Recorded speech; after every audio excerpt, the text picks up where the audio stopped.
Bonjour à tous. Alors on poursuit notre cycle de vidéos d'entretien sur la crise ukrainienne évidemment, la question russe, la place aussi de la France dans cette affaire. Et aujourd'hui j'ai le plaisir d'avoir et l'honneur d'avoir comme invité pour cet entretien Gilles Remy. Donc bonjour Gilles. Bonjour Florian. Alors je vais présenter Gilles Remy. Donc Gilles Remy, c'est quoi qu'on commence à vous voir de plus en plus sur les plateaux de télévision. Vous êtes chef d'entreprise. En Russie, en Asie centrale, dans le Caucase, depuis 30, 35, oui, pas mal de temps, ce qui vous donne, et c'est tout l'intérêt de cet entretien, une vraie expertise, voilà, une vraie expérience, au-delà d'ailleurs des questions économiques, hein, vraiment, vous connaissez très bien ce monde-là, et on a besoin de votre regard pour comprendre ce qui est en train réellement de se passer, et surtout voir qu'est-ce qu'on peut espérer, qu'est-ce qui va se passer.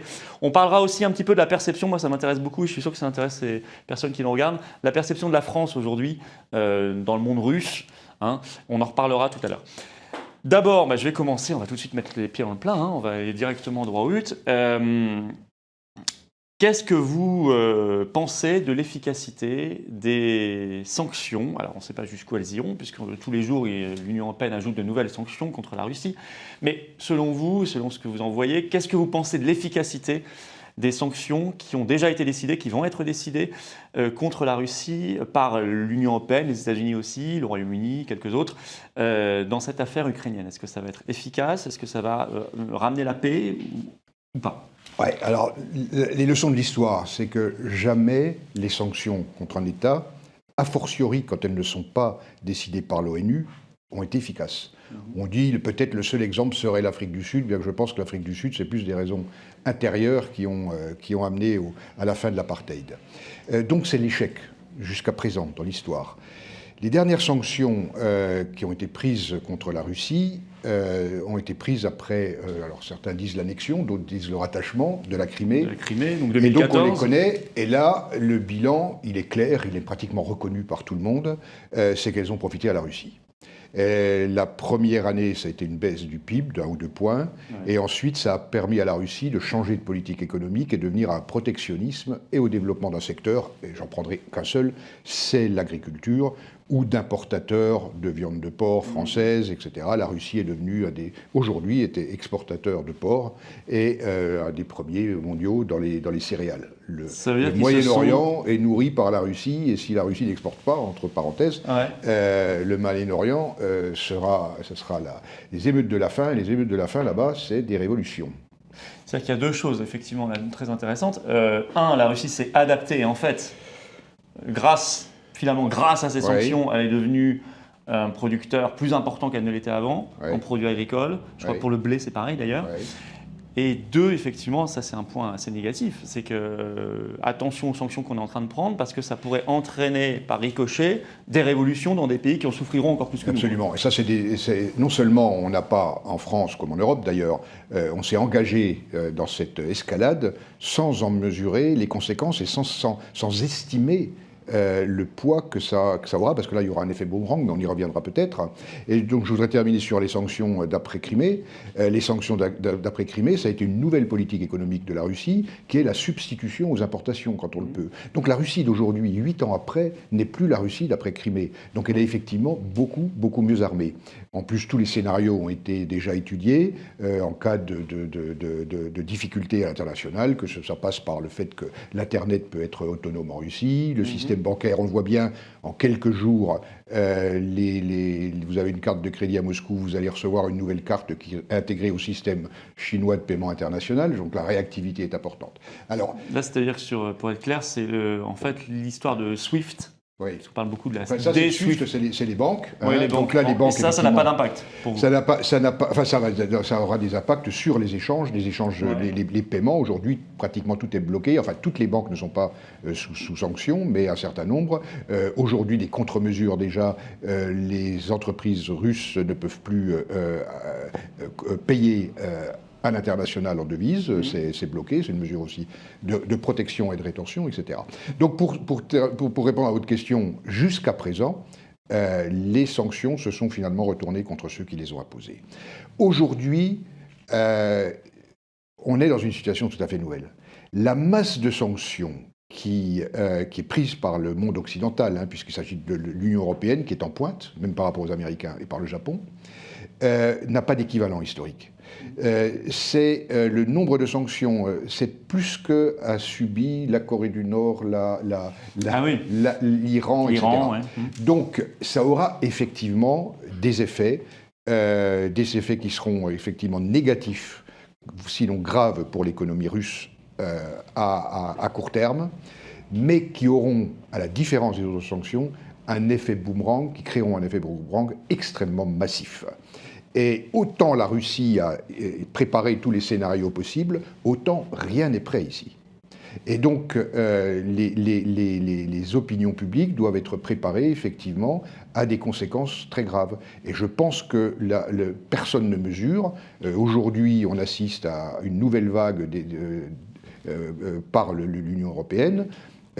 C'est extrêmement grave pour le niveau de vie de nos populations et pour notre potentiel économique européen. C'est-à-dire concrètement, d'après vous, ça va être quoi les principales conséquences boomerang contre nous?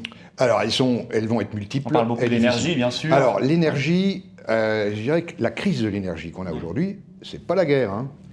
C'est les causes propres, intrinsèques à l'Europe.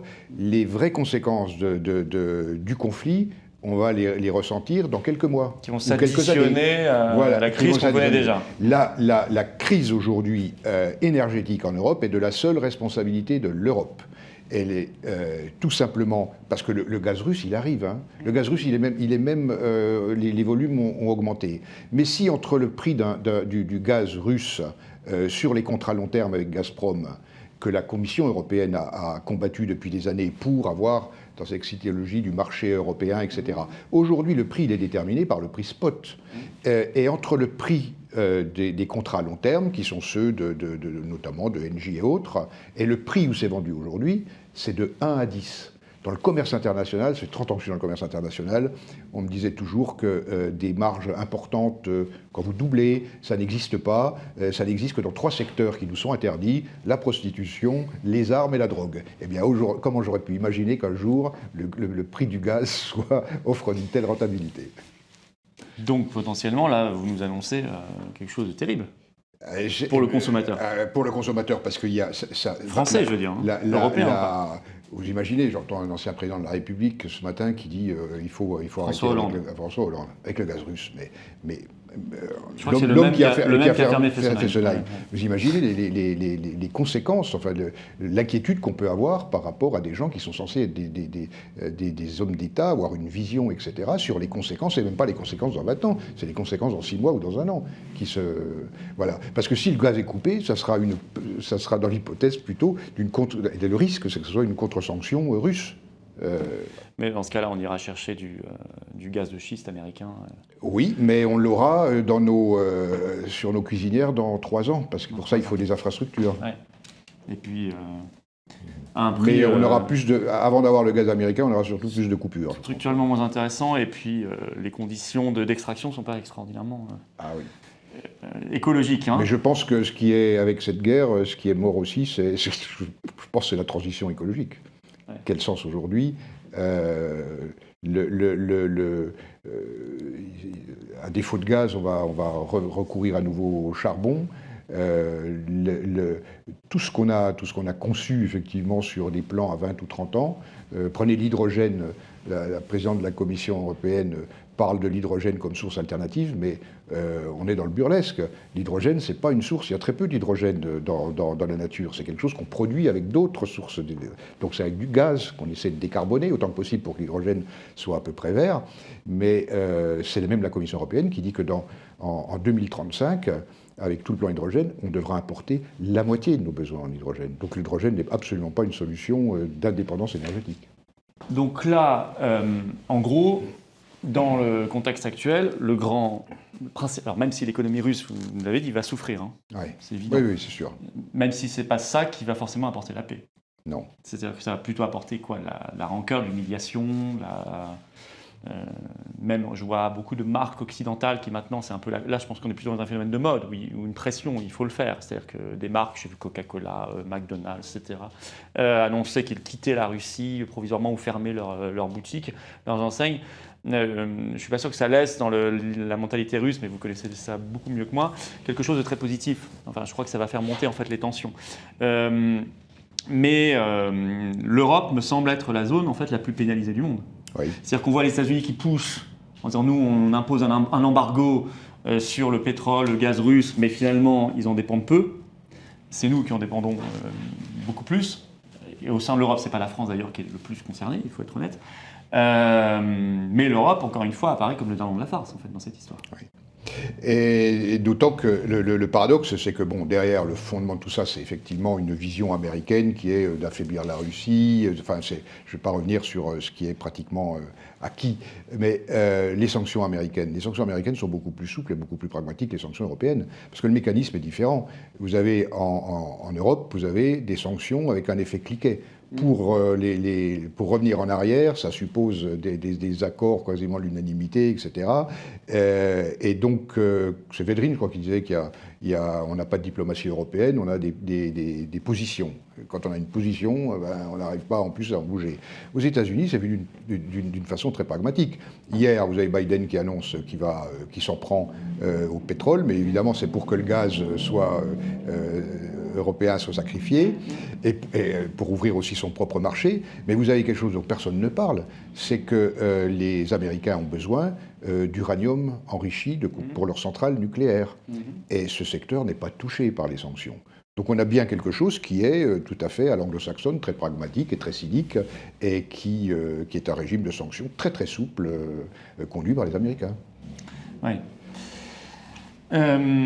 Comment on en est arrivé là, en fait ? On en est arrivé là par une forme d'aveuglement, de suffisance, d'ignorance des réalités. Vous savez, on a cru qu'avec la fin de l'Union soviétique, ça a été pris comme une victoire de l'Occident. Et puis, vous vous souvenez d'Obama qui disait que la Russie n'est qu'une puissance, ne sera qu'une puissance régionale. Et puis, contre tous les engagements, eh bien, dans son sentiment effectivement de victoire, son euphorie, on a eu cette progression de l'OTAN. C'est Biden, j'ai retrouvé une citation de Biden en 1997, qui disait que si on ne voulait pas exciter les Russes, si on ne voulait pas de réaction violente, il ne fallait pas intégrer, non pas l'Ukraine, les pays baltes. Les pays baltes à l'époque. Les pays baltes dans J'ai vu la même vidéo, effectivement, qui ressort en ce moment. Et donc, ce qui veut bien dire que non seulement les pays baltes l'ont été, mais en fait 17 États de l'ancien bloc soviétique. Et donc... oui, parce que ça, c'est important quand même de s'y arrêter. Ces promesses ont été faites. Ont été faites. Dumas, l'ancien ministre des Affaires étrangères, l'a confirmé. On retrouve des documents aujourd'hui. Dit aussi. Mais on a même, moi j'ai retrouvé un article du Monde de 1994, sommet de Budapest à l'époque, qui expliquait que de nouveau Mitterrand pour la France et John Major, je crois, pour le Royaume-Uni, avaient réaffirmé cet engagement. Et la Russie, en échange d'ailleurs, disait que l'Ukraine serait libre. Et voilà. Donc on voit bien que ça a été dit, redit et finalement trahi. Ouais. Et vraiment une trahison complète, parce que même les accords qui n'ont pas été signés, mais dans l'engagement diplomatique, c'est pas forcément un traité en bonne et due forme, qui a été fait à Gorbatchev, c'était même, on n'ira pas sur la partie RDA, Allemagne de l'Est, pour l'OTAN. Donc là, on en est très très loin. Donc ça, ce sont les causes profondes, mais je crois que si on s'en réfère à balayer les 30 dernières années, il y a eu quelque chose qui a complètement changé l'esprit ou la prise de conscience des Russes, c'est la guerre en Yougoslavie. Oui. La Russie, à cette époque, était au fond du trou. C'est les ravages des années 90. On a un président Yeltsin qui est, à l'époque, complètement entre les mains des oligarques, mais un Premier ministre qui s'appelle Primakov, qui, lui, était un vrai homme d'État. Et je me souviens, à l'époque, c'était pour un accord qui concernait le combustible nucléaire. J'étais à Washington pour la signature, et on attendait Primakov, le Premier ministre. Donc c'était en 99 ? C'était en 99. Je crois que c'était en mars 99. Et on apprend que Primakov après les fait le demi-tour au-dessus de l'Atlantique, parce que les bombardements de l'OTAN avaient commencé à Belgrade. Et là, effectivement, donc nous y avons participé aussi à ces bombardements. Sans mandat d'ailleurs des Nations Unies, et ça a été la fracture à là. C'est-à-dire que les Russes ont compris qu'on les avait mis à genoux, même s'ils avaient leur propre responsabilité, s'ils étaient tombés si bas, mais que finalement, c'était aussi une question de rapport de force. Et donc, Poutine qui arrive en 2000, lui est plutôt à l'époque en disant... marqué bien sûr par ça, mais on va essayons de voir si il a évoqué de rentrer dans l'OTAN, etc. Il a mis 5 ou 6 ans pour comprendre que finalement tout ça c'était du bavardage, etc., qu'il n'y avait rien derrière, et c'est son discours de Munich en 2007 où ils disent, en gros, en substance, on a compris que nous devions préserver avant tout nos intérêts nationaux. Et c'est là qu'en quelque sorte il a été déniaisé. Oui, c'est exactement ce que dit d'ailleurs Védrine récemment, qui dit au début Poutine tendait la main. Oui, il était plutôt demandeur d'un dialogue avec l'Occident, de coopération. Je crois même que la Russie avait proposé une alliance de sécurité européenne. Bon. Et en fait, bon, enfin l'Union européenne, en fait, poussée par les États-Unis, a dit non, quoi. Au contraire, de manière très agressive. Et ça, mais alors quand on dit ça, on a le sentiment, je vais me faire un avocat du diable peut-être, mais que finalement le mal est toujours enfin les mauvaises réactions sont toujours du mauvais côté, c'est-à-dire qu'on a tout mal fait. Est-ce que la Russie n'a pas aussi, y compris sous Poutine, sa part de responsabilité ? Ben, elle a certainement sa part de responsabilité, dans ce sens où elle n'a pas réussi à faire comprendre un message qui était pourtant évident, moi je n'ai jamais douté, c'est que l'Ukraine n'appartiendra jamais à l'OTAN. Et c'est vraiment la ligne rouge, mais pas la ligne rouge diplomatique, la vraie ligne rouge. Et ce qui est malheureux, c'est que ça n'a pas été compris. Est-ce que c'est pas laissé trop diaboliser dans l'opinion publique, sans réagir ? Sans réagir, mais je pense que de toute façon, ils ne sont pas bons en communication. Et la preuve, c'est que sur cette guerre, ils ont perdu la bataille de la communication. Ça, c'est sûr, mais ils l'ont perdu depuis 20 ans. Ils l'ont peut-être perdu, enfin bien les que Russes sont toujours les méchants dans les séries, dans les films, depuis... Enfin là, par rapport à Hollywood, ils sont forcément à armes inégales quand même. Non mais c'est vrai, c'est pas facile forcément. Peut-être qu'ils ne pouvaient pas réagir en fait, mais je réfléchis à ça. Est-ce qu'ils ont pris conscience aussi de ce travail de sape dans l'opinion publique occidentale, européenne, américaine sûrement, mais européenne, depuis quelques années, voire quelques décennies. Oui, alors il y avait quand même une progression. Jusqu'au conflit, il y avait l'image de la Russie, l'image de Poutine, elle était plutôt stable, où elle progressait quand même. Il y avait un progrès. Peut-être. Peut-être. Bon, les derniers développements, ceci dit, sont... Enfin, à moins qu'il y ait encore d'autres points, parce que là, vous avez parlé de l'OTAN, la Yougoslavie, effectivement. Bon, ce sont les causes principales, en fait, de la situation. Oui, je voudrais préciser aussi, parce qu'une idée qui est très souvent, c'est de dire que la Russie veut le contrôle de son étranger proche et qu'elle veut reconstituer l'Union soviétique. C'est complètement absurde. Dans les pays que je connais bien, qui sont les pays d'Asie centrale ou du Caucase, vous prenez l'exemple de l'Azerbaïdjan, dont on a un peu parlé maintenant, du fait du conflit avec l'Arménie. Le président a des contacts avec le monde entier. L'Azerbaïdjan coopère, a des discussions avec l'OTAN. C'est d'ailleurs un pays de l'OTAN, la Turquie, qui l'a aidé dans ce conflit. Mais il n'a jamais évoqué l'hypothèse d'une rentrée dans l'OTAN. Et ses relations avec la Russie sont des relations très très constructives. Vous avez les pays d'Asie centrale, le Turkménistan, qui est grand comme la France géographiquement, qui est à la frontière...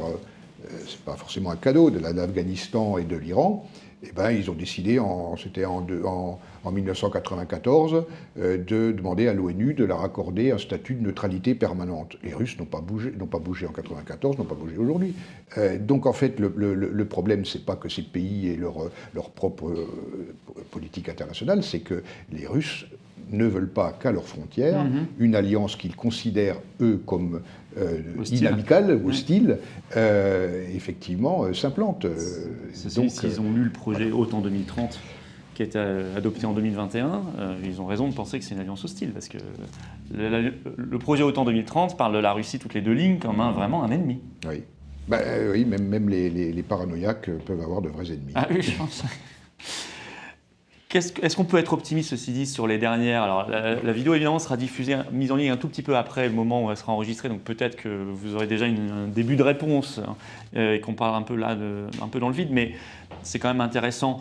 Est-ce qu'on peut être optimiste après les dernières déclarations à la fois de Zelensky sur le fait que finalement il semble commencer à concéder des choses, sur le fait que l'Ukraine ne demanderait pas à entrer dans l'OTAN, on pourrait réfléchir sur la Crimée, sur le Donbass, etc.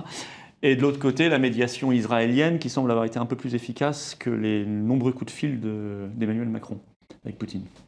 En tout cas, la médiation israélienne, effectivement, est très intéressante. Elle a été, d'ailleurs, elle est très peu évoquée ici.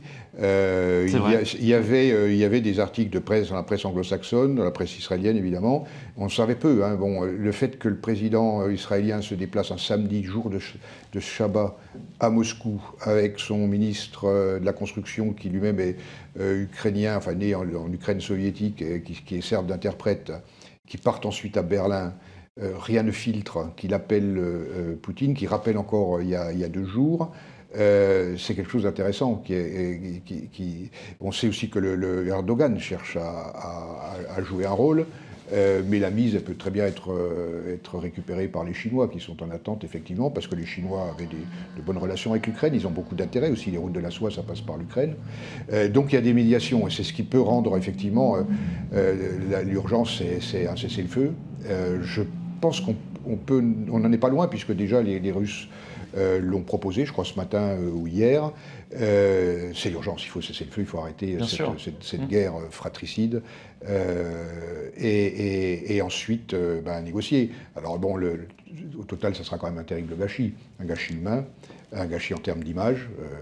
Un gâchis dans le cadre de relations qui ne pourront jamais revenir entre l'Occident et la Russie à ce qu'elles étaient.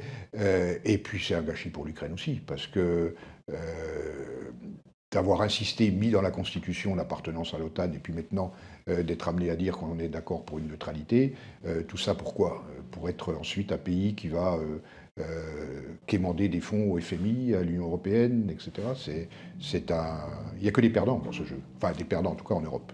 Oui, bien sûr. Sachant que, à votre avis, donc Poutine dira que c'est bon quand il aura obtenu quoi? La reconnaissance sur la Crimée, l'indépendance des républiques. Je pense qu'il n'est pas négociable, c'est l'OTAN, un engagement fort et ferme. Bien sûr. Et l'UE? Alors, il va exiger la fin du processus, qu'on arrête le processus qui a commencé d'adhésion. Si l'UE, alors là aussi, c'est pas des éléments totalement bloquants, parce que si c'est pour avoir une coopération renforcée, en matière douanière, etc., avec l'Union européenne, qui permettent aussi des échanges avec la Russie, parce que n'oublions pas qu'en 94, Maïdan, c'était pas 2014, pardon. Maïdan, c'était parce que l'Union européenne voulait des relations exclusives, c'est-à-dire disait à l'Ukraine, vous ne pouvez pas coopérer avec nous et continuer à coopérer de cette manière avec la Russie. C'était un accord d'association anti-russe. En fait. Voilà. Et donc c'est ça qui a été à l'origine de puisque finalement Yanukovych n'avait pas vraiment le choix, et puis une partie de la population est sortie, on connaît l'histoire de Maïdan. Donc, je dirais que pour la Russie, il n'y a pas d'enjeu économique en Ukraine. Il n'y a pas d'enjeu parce que la Russie ne pourrait pas digérer l'Ukraine. Quand la Crimée, qui était la Côte d'Azur à l'époque soviétique, en 2014 est devenue russe, c'était la région, l'entité, la collectivité locale la plus pauvre de toute la Russie, derrière le Daghestan. Et donc, vous imaginez l'état de l'Ukraine. Il y a 30 ans, le PIB par habitant en Ukraine, c'est à peu près le même qu'en Russie. Aujourd'hui, c'est un tiers. Donc l'Ukraine est un pays à reconstruire. Et là encore... En écoutant ça, je me dis, si nous, on devait intégrer ça à l'Union européenne, 44 millions d'habitants avec ce niveau de vie-là, il faut quand même que les Français, je regarde un peu nos auditeurs, comprennent ce que ça voudrait dire pour nous, Français, qui sommes déjà contributeurs nets. Et ça serait... parce que là, c'est un gros morceau. C'est au niveau de la Pologne, oui. Parce que là, vraiment, tout est aujourd'hui à reconstruire. Et donc, évidemment que la Russie n'a pas intérêt à recréer... après les négociations, ça peut aboutir. Alors les positions de la Russie affirmées en début, elles sont connues, c'est-à-dire neutralisation, démilitarisation, dénazification, indépendance du Donbass, et puis on ne parle évidemment pas de la Crimée. Bon, ça, après, tout ça peut faire l'objet, mais ce qui est sûr, c'est qu'il n'y aura pas dans l'OTAN. Et puis, légitimement, l'Ukraine, qui ne sera peut-être pas dans ses frontières actuelles, a le droit légitime d'avoir des garanties en termes de sécurité. Mais là encore, avec un peu de bonne volonté internationale, on peut le trouver. On peut trouver une formule où c'est pas comme le Turkménistan, c'est l'ONU qui est garant, quand même ça a du poids, ou un statut qui est proche de celui de l'Autriche en 1955, quand elle a obtenu effectivement une forme de sécurité et de neutralité. Oui, tout à fait, oui. Mais Gilles, certains disent qu'en fait, la vraie raison, quand même, enfin en tout cas, c'est que Poutine a peur de l'Ukraine. Il a peur de la contagion du modèle démocratique ukrainien en Russie. C'est ce qu'on entend. Ah oui, ça, c'est une idée qui est assez répandue et je trouve ça assez surprenant qu'on reprenne cette idée, mais ce qui démontre une méconnaissance complète de ce qu'est la Russie d'aujourd'hui et ce qu'il y a dans la tête des Russes. Je ne parle pas des élites, je parle des Russes. L'Ukraine aujourd'hui, c'est un pays appauvri, donc comme je le disais, déclassé, désindustrialisé, et qui perd, avant les réfugiés d'aujourd'hui, c'est quand même le seul pays d'Europe, enfin il y a peut-être des petits pays comme la Moldavie, mais qui a perdu 15% de sa population. L'Ukraine n'a pas 42 millions d'habitants, mais en a 35. Ah bon ? Oui. Parce que même officiellement, c'est 44. C'est toujours sur Google, oui, mais 35. Ouais. Et il y a différentes études qui l'ont démontré. Enfin, déjà, on le voit avec les visas, etc. D'accord. Et puis, il y a des études qui ont été faites sur la consommation d'éléments de base, le sel, le sucre, etc., qui démontrent que la population n'est pas de 40 millions.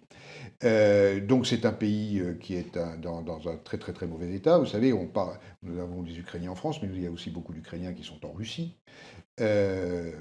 Et les Russes connaissent très bien la situation en Ukraine. Et pour eux, ça n'a strictement rien d'attirant, puisque, au contraire, c'est un mauvais rappel, parce que pour eux, pour un Russe, l'Ukraine, c'est la Russie des années 90.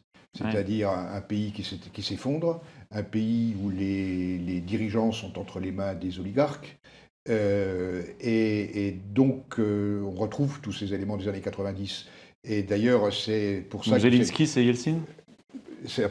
Alors, c'est quelqu'un qui a plus de talent en termes de communication que Yeltsin. Mais je pense que Zelensky n'est pas un homme libre, effectivement. Parce qu'il a dû avoir des soutiens quand il a été élu. C'est compliqué aujourd'hui de diriger l'Ukraine. Et là, j'ai plutôt dans ce sens plutôt du respect pour lui, parce que c'est une mission impossible pratiquement qui est la sienne. Donc non, je pense que dans la décision de Poutine, il y a d'autres éléments que la crainte d'une contagion d'un modèle démocratique qui n'est pas vu comme démocratique en Russie. D'accord, bon, moi c'est clair. L'Ukraine, on vient de le dire, un État faible, mafieux, avec Zelensky un peu prisonnier de tout ça. Quoique, il apparaît quand même dans les Pandora Papers. Oui, mais c'est pas totalement blanc non plus. Quoi. Ça se compte en millions de dollars. C'est raisonnable alors. En dizaines ou en centaines. D'accord.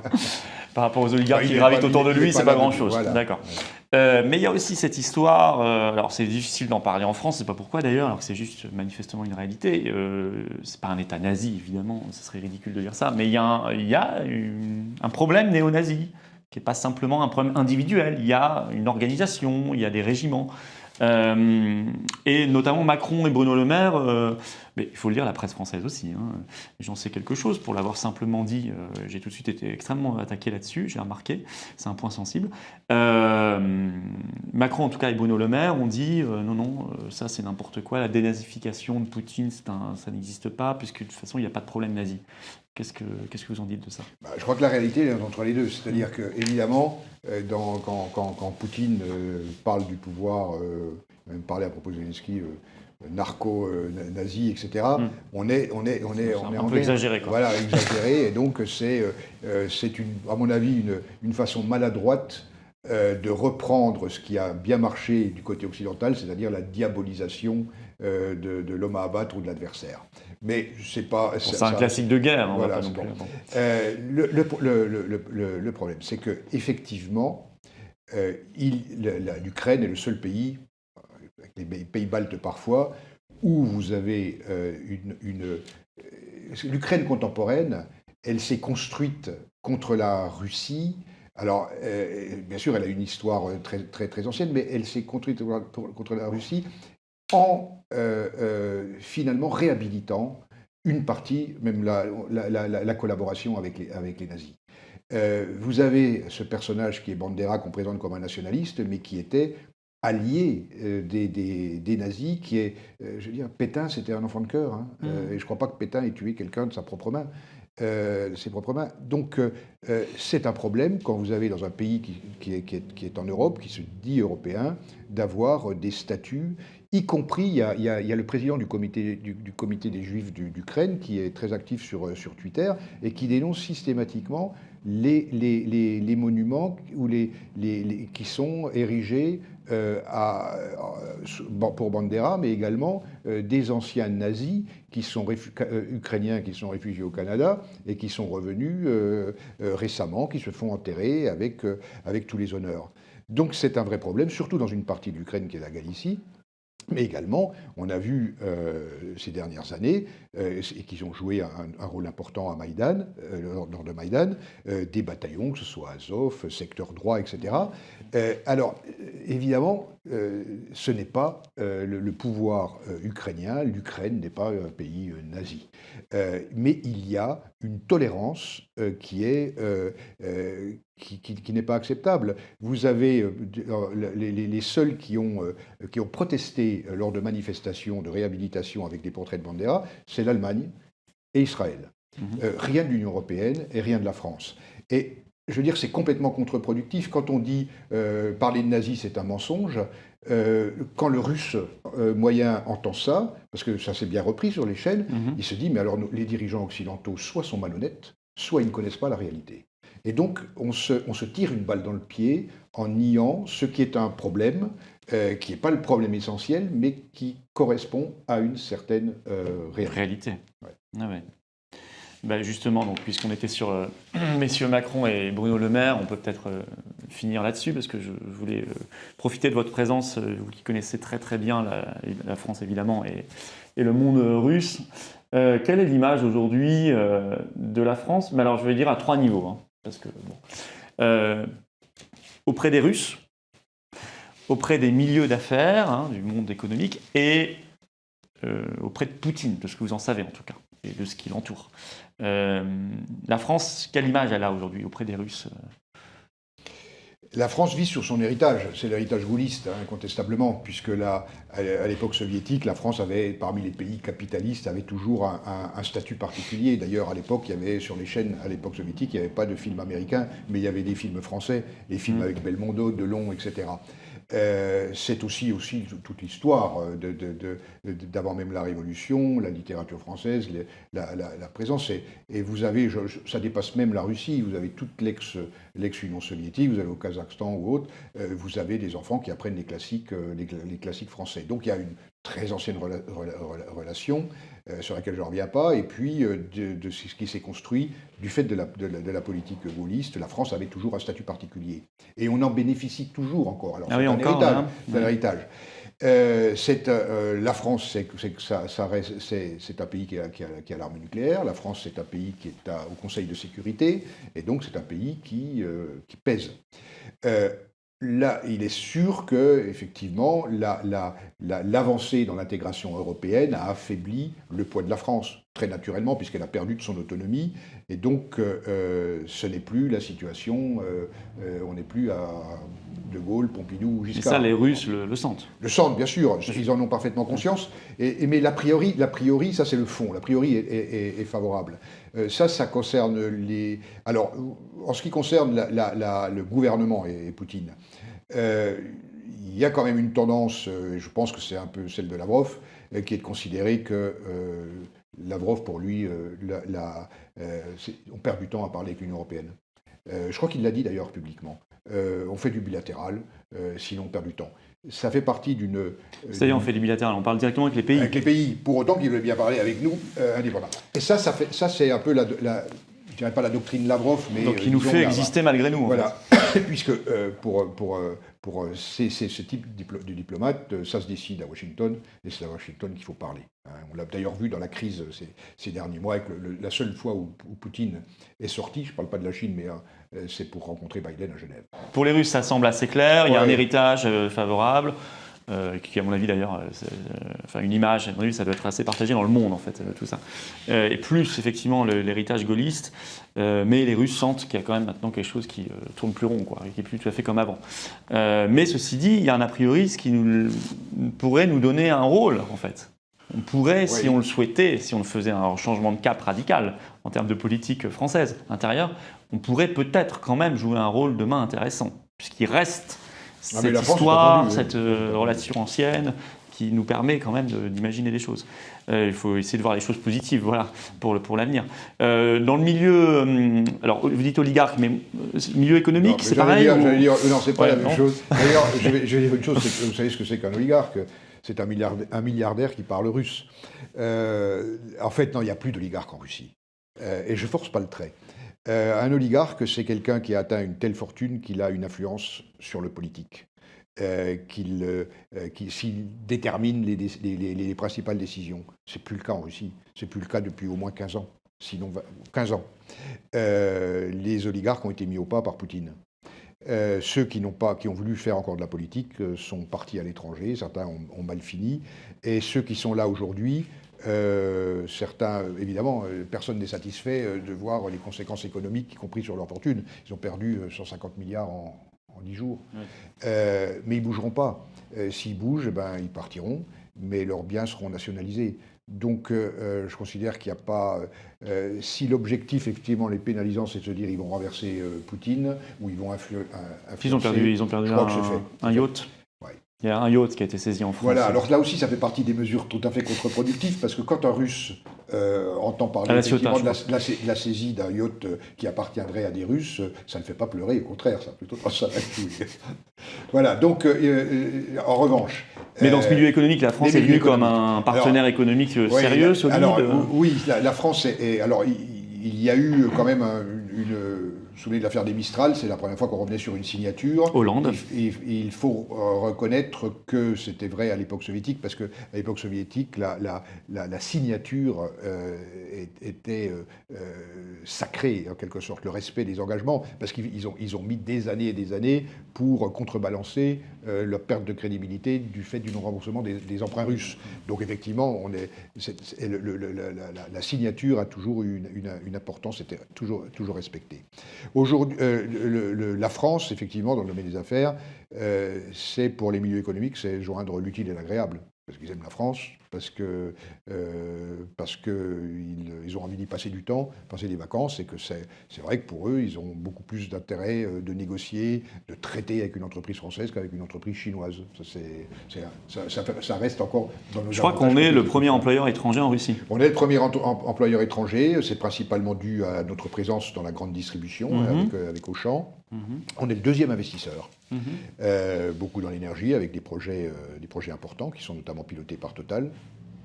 Et puis, on était, puisque là on est obligé de parler au passé, parmi les premiers occidentaux dans le secteur de l'avionique, les Airbus vendus, mais aussi tous les équipements pour les avions, le spatial, etc. Et ça, c'est hélas... C'est dans le premier paquet de sanctions européennes. Oui, le partenariat à Kourou. Voilà. Et donc, ça, c'est une catastrophe le partenariat à Kourou peut être considéré comme une première contre-sanction, mais c'est tout le secteur, puisque là, aujourd'hui, on est dans une situation qui est unique, c'est-à-dire que vous avez 600 avions étrangers sur le territoire russe. Une bonne partie sont en leasing dans des sociétés qui sont la plupart du temps en Irlande. Il y en a pour 10 milliards. Qu'est-ce que ces avions vont devenir? Est-ce qu'ils vont être rendus aux sociétés de leasing? Qu'est-ce qui va se passer avec les faillites de ces sociétés de leasing? Et aujourd'hui, c'est le marché de seconde main de tout le secteur aéronautique qui est mis en cause, ce qui pèse aussi sur les avions neufs. Et puis, il y a des commandes d'Airbus qui étaient prévues et qui vont donc être annulées. Et vous avez des entreprises comme Safran c'est des dizaines d'années de coopération. Ça a démarré avec De Gaulle, Pompidou et autres, et qui, elles, c'est une entreprise comme ça, tous ces secteurs sont concernés par le paquet de sanctions européennes. Là, les gens comprennent bien, je crois quand même, à quel point on se tire une balle dans le pied, quoi, si ce n'est dans la tête. En l'occurrence, on se tire une balle dans le pied, oui. Ouais. Vous en avez parlé rapidement là, de l'histoire qu'il fallait parler directement à Washington, parce que c'est Washington qui décide. Mais malgré tout, est-ce que la France est considérée aujourd'hui politiquement par le pouvoir russe? Est-ce qu'elle est perçue comme intéressante dans les négociations? Alors, si on parle de la situation d'aujourd'hui, la position de la France, elle est délicate. Elle est doublement délicate parce qu'on est également, le président de la République est à la tête du Conseil européen. Et donc, aujourd'hui, on est plus dans une situation difficile pour faire une médiation, puisqu'on est presque co-belligérant. Et d'ailleurs, il faut être très très attentif à ce qui va se passer, parce que pour l'instant, la Russie a publié une liste des pays non amicaux, je crois. Il ne faudrait pas qu'on en arrive un jour à une liste qui soit des pays co-belligérants. Et quand on livre des armes, j'entendais ce matin un porte-parole du ministère de la Défense, je disais dans la presse effectivement qu'on vend des armes, il n'y a pas d'armes défensives. Quand on peut s'attaquer à un avion, un hélicoptère ou un tank, c'est une arme offensive.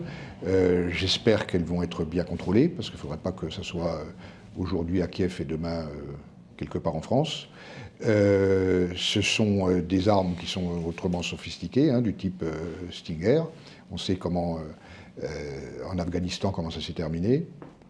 Et donc, il faut être inquiet là-dessus. C'est des quantités importantes. Je comprends qu'on veuille aider l'Ukraine, ou les Ukrainiens, ou certains Ukrainiens, mais attention au contrôle de tout ça. Ne pas basculer dans le statut de co-belligérant. Et donc ne pas basculer dans ce statut. Et là, aujourd'hui, on est sur le fil, en fait. On est sur le fil. D'accord. Et plus généralement, au-delà de ce conflit, le pouvoir russe considère la France politiquement Là encore, je reviens à l'image de la France. Le fait qu'on soit intégré dans l'Union européenne fait que finalement... C'est-à-dire que, oui, puisque la Russie fait partie de ces pays souverainistes. Et donc, à partir de ce moment-là, pour eux, tout abandon de souveraineté est considéré comme un affaiblissement de l'État. Et donc, dans cet état d'esprit, oui, ils ont du mal à comprendre comment on peut fonctionner et à qui s'adresser en Europe. Enfin, ça, c'est le débat classique. Et effectivement, toute la diplomatie russe, et dans leur vision des choses, ils ont toujours préféré les relations bilatérales, et avec des décideurs qui peuvent appliquer les décisions qu'ils prennent. Bien sûr. Très bien. Bon, et en toute petite conclusion, comment on peut être optimiste? Il faut être optimiste, il faut cesser le feu, négociation, et ne plus mettre d'huile sur le feu et d'arrêter l'escalade. Et ça, c'est l'intérêt de tout le monde, des Russes, des Ukrainiens. Et des Français. Très bien, on va finir sur cette note-là. Merci beaucoup Gilles Rémy. Merci pour votre invitation. Je crois que c'était extrêmement intéressant pour tout le monde. Je l'espère. Vous me direz en commentaire ce que vous en avez pensé, comment vous rebondissez sur ces échanges, ce que vous attendez également. Je suis très demandeur de voir ce qui vous intéresse. On peut essayer de tout organiser. Et je vous dis à très bientôt. Merci beaucoup. Voilà, j'espère que cet entretien, encore une fois, vous a plu. Nous allons multiplier ce genre de séquences, des entretiens avec des personnalités. Là, nous étions sur le conflit ukrainien, la Russie, la France, l'OTAN, la politique étrangère, des choses passionnantes, la paix. Nous pourrons et nous le ferons imaginer d'autres thèmes avec d'autres personnalités. Voilà, vous me dites encore une fois ce que vous en pensez en commentaire, c'est votre chaîne. Abonnez-vous d'ailleurs à cette chaîne YouTube. C'est un clic, c'est une seconde, c'est gratuit, vous le faites maintenant, on n'en parle plus et ça donne, vous le savez, beaucoup plus de visibilité à toutes ces vidéos si vous êtes abonné plutôt que si vous ne l'êtes pas. Je vous demande également de nous rejoindre. Rejoignez-nous, patriotes. Venez vous battre avec nous. Ils imaginent des passes sanitaires, vaccinales, climatiques, énergétiques et je ne sais quoi. Nous, on est sur des valeurs beaucoup plus simples et beaucoup plus saines. La liberté, l'avenir de la France, la souveraineté, l'humanité, la dignité. L'avenir des enfants aussi. On y pense. Et on veut se battre pour des choses qui nous tiennent à cœur. On le fait sur le terrain depuis des mois, on le fait par tout moyen, on fait de la vraie politique avec un P majuscule. Venez vous engager avec nous. Voilà, chacun comme il le souhaite à son niveau, mais vous venez rejoindre une très grande famille souverainiste, une famille de défense de la liberté et de la paix, de la France, de l'humanité, et en même temps, comme vous le souhaitez. Voilà, comme vous le souhaitez. Mais restez pas dans votre coin, restez pas isolés. Alors le lien pour adhérer aux Patriotes dès maintenant ou reprendre votre adhésion annuelle, c'est le même lien. Il est en lien sous la vidéo en description. Il est également en lien, un premier commentaire épinglé. Également en fin ici de vidéo maintenant en cliquant directement sur l'écran. Sous la vidéo en description, il y a un autre lien pour faire un don de soutien aux Patriotes. C'est très important parce qu'on n'a pas un centime de financement ni des banques ni de l'État. Pensez bien à ça. Or on fait et ça coûte très cher. Et on n'a pas de cadeau en face. Donc adhésion, réadhésion, dons par ailleurs sont défiscalisés aux 2/3 pour vous. Donc pensez-y, bravo, bravo d'avance aux donateurs, aux réadhérents, bienvenue aux nouveaux patriotes, aux nouveaux résistants. Vive la France!